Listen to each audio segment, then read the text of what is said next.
पैठणी ही साडी नाही, ती आपल्या संस्कृतीचा अभिमान आहे. वेलकम टू कथा पैठणीची.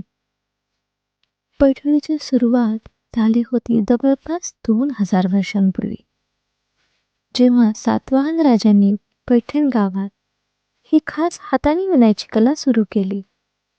हे इतकं सुंदर आणि बारीक काम होतं की त्या काळी ग्रीस आणि रोममधून हे वस्त्र घ्यायला यायचे.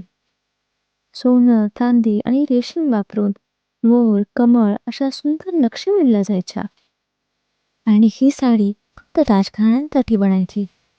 पण आजही हात हँडलूमचा वारसा आपल्या हातात टिकवून ठेवला आहे, जुन्या पिढीकडून नव्या पिढीकडे. ही आहे कथा पैठणीची. एका साडीपासून सुरू झालेला हजारो वर्षांचा प्रवास, जिथे विणल्या जातात आठवणी, इतिहास आणि संस्कृती.